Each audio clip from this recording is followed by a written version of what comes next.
people didn't expect that to happen, right? No, You did, though. I did.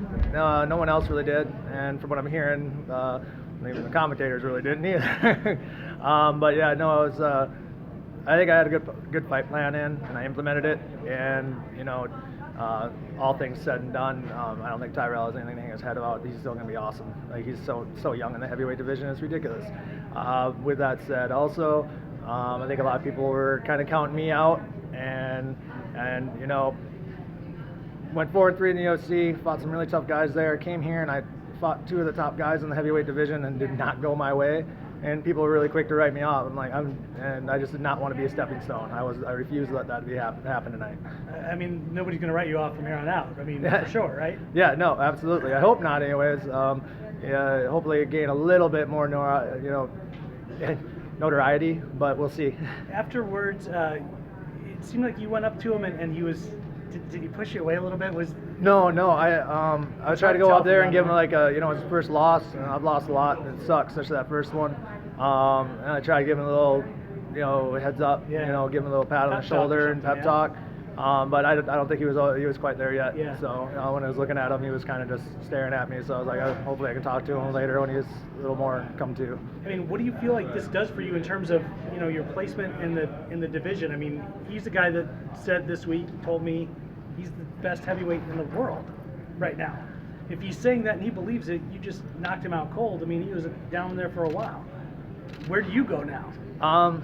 Good question. Like I said, I fought probably one of the two out of the top three guys in the division, and wasn't even really close right now. Who knows what reasons why? I still think that I can compete with those type of guys, and right now it was a much needed win, very much needed win.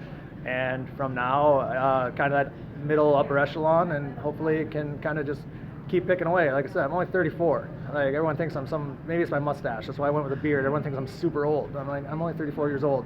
I got a couple good years left of me minimum, and try to ride it out. When you say very much needed, I mean, were there thoughts ever in your head of like, okay, if this didn't go my way, like, where do you go from there? Exactly. You know what I mean, were you thinking that kind of stuff? Yeah, this is ultimately a business. Yeah. You have to win. And anyone coming off of three losses, that's not a very good product. Maybe they'd kept me around. Maybe they wouldn't have. Maybe I'd been free agent. Maybe I'd been back down the regional level. I don't know. Now with the win, I got a little more chance on my side. How did you head into this fight so confident? When you walked into the fight, you seemed very confident. And how did you project that? While you have been on a little downside slope, but now you're coming off a huge win. How did you feel coming in there so confident? This fight I felt very, very confident that I had better striking. It's not very often that happens. And I knew if I forced him to wrestle, I was implementing my game plan, because he doesn't wrestle in all of his fights. He relies on striking, and then he really hasn't wrestled until he absolutely needs to or finds a really great opening. So for this fight, I just knew I had to get him going back up, because when he backs up, he backs straight up, and he usually drops his hands. And when I got in there, those first exchanges, I was missing just by a half an inch out of my reach. I knew eventually they were going to start connecting. So as I got in there, my confidence got even better on that. That I was going to be able to tag him. And how's your hand feeling after such a devastating knockout? Good, didn't even notice it. Tim, so is this the start of a Tim Johnson 2.0? Does this feel like a fresh start for you now that you got your first win in Bellator? Do you feel like you're getting ready to go on a campaign for the heavyweight belt?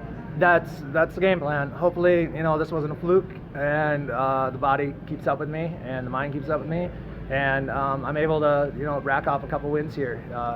Like I said, I think a lot of people were calling me out and thinking I was on my way out the door, and I'm like, that's not me. I'm in the practice room. I'm fighting Francis Ngannou and Carl and Roy and all these guys. I'm hanging with them. It's just I'm not able to put it together all the time in the cage, and hopefully now I rounded a little bit of a corner and I can move forward.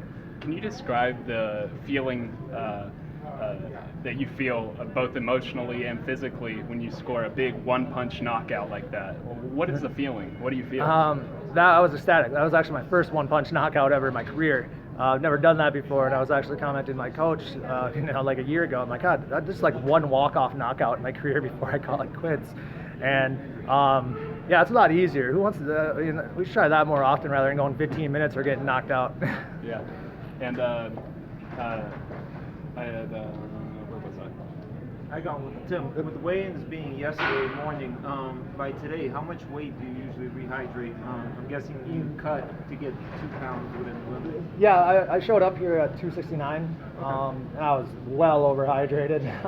I probably weighed in at today when I went into the fight. I was probably like 266 to be honest with you. I had a really good camp, trimmed down really good, started eating more healthy, and yeah, trying to lose some of these love handles and look a little more athletic, I guess.